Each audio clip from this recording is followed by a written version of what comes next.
Chairman PG council Govindpur college. आज आम बहुत गौरवर दिन पर्वर दिन दीर्घ 34 वर्ष पर आज आम न्याक बी ग्रेड मान्यता पाई जहाँ कॉलेज गोटे बड़ उपलब्धि केवल कॉलेज बड़ उपलब्धि नुह यार जो मैंने स्टेक होल्डर्स छात्र छात्री एवं अध्यापक अध्यापिका आईपीएससी एवं अंचलवासी ये गोटे सबुठार बड़ उपलब्धि। आज आम शिक्षा क्षेत्र में विशेषकर गुणात्मक शिक्षा क्षेत्र में कॉलेज को मान्यता मिली बहुत बड़ कथा से मान्यता किभली भाव में आग को आम आहरी बजाय रखू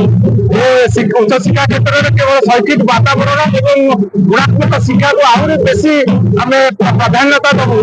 और पिला मूल लक्ष्य को पहुंचे पारू आज आम गोटे बड़ आह्वान श्रेयता सर्वप्रथम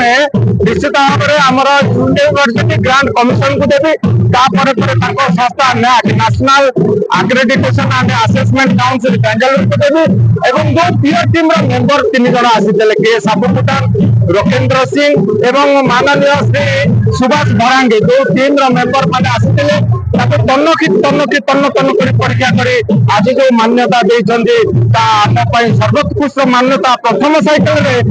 गोटे इतिहास रचना कर गोटे निहत सम्मानजनक ग्रेड आमको मिली से कृतज्ञता जनाऊँ आम स्थानीय विधायक महोदय को एवं स्थानीय सांसद महोदय को से अनेक सहयोग कर राज्य सरकार उच्च शिक्षा विभाग उच्च शिक्षा मंत्री महोदय को आम कृतज्ञता ज्ञापन कर कृतज्ञता दौर उत्कल यूनिवर्सिटी की आमको सब प्रकार सहयोग जोगे राज्य उच्च शिक्षा परिषद आमको से सहयोग जोगे तेणु आमर समस्त अध्यापक अध्यापिका मैंने अक्लांत परिश्रम करपीएससी एवं प्रिंसिपाल महोदय अनेक कष्ट स्वीकार कर उपलब्धि योगदान थी आम समस्त कृतज्ञता जनाऊँ आपण मानक बेसी आम धन्यवाद दौर आपण मान सहयोग कम नाला जो आज गोविंदपुर महाविद्यालय न्याक टीम न्याक आप मान्यतार बी ग्रेड उपलब्धि पाई आहन को आम स्वीकार कर समस्त धन्यवाद दौर आग को जय यात्रा को आहरी सुदृढ़ कर आगे जावाई निष्पत्ति धन्यवाद।